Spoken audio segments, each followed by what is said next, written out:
Building muscle isn't a complicated process. Typically, it's simple steps that everyone can follow.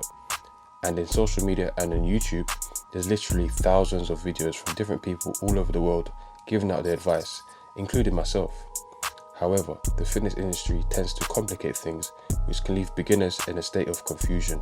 However, there is one piece of advice that most of you will need to ignore, and that is that you don't need to isolate your muscles, and compound exercises will do all the work for you.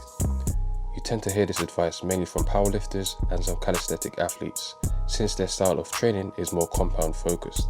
I'm a 20-year-old natural calisthenics athlete, and this is what I look like 24/7. And one thing I'll tell people is, first of all, my upper body is only built by 2 compound movements: weighted pull-ups and weighted dips. One thing I'll tell people is that the main focus, if your goal is looking good and gaining muscles, is choosing compound movements. It's not doing isolated exercises, it's doing compound lifts. To get compound movements is the way to go, man. Even for your biceps and triceps. Like when you're doing a bench press, you're stimulating your triceps. You hitting your triceps Shoulder hard. press, you're stimulating your triceps. When you're doing pull-ups or lat pull downs or T-bar rows or bent over row, any type of rowing or pulling exercises, you're stimulating your biceps, your forearms. Now, to a degree, this is actually true, but you need to be careful about who is giving you this advice and why they are doing so.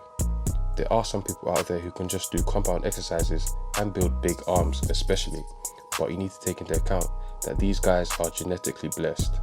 They tend to be high responders to that type of training, so they don't have to do isolation exercises for smaller body parts.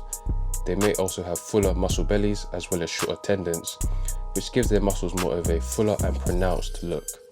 And for the average person, which is most of you guys, this will only take you but so far. You will hit a ceiling with minimalist routines, which will force you to add isolations or accessory exercises to push past your ceiling. Let's take the chin-ups for example. This is a great exercise to target your biceps. However, your back is the main primary mover of that exercise, so therefore it's a back exercise. Now, it will build your biceps to a certain point, as I mentioned before, but if you compare the chin-ups to a bicep curl, the bicep curls will give you a better bicep development because there is more bicep activation and muscle recruitment, which will cause more muscle damage, as well as placing more mechanical tension even with low loads on the bicep, which is what you want.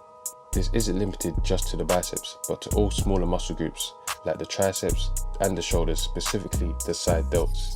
Now, if I followed that minimalistic approach throughout my whole lifting journey with no isolation exercises, then my arms and my shoulders would be much smaller.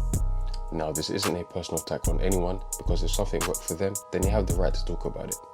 But from my personal belief, most of you guys out there will need to do some sort of isolation work as well as your compound exercises to really maximize your body's potential to get bigger and stronger, because the last thing that you want to do is leave any gains on the table.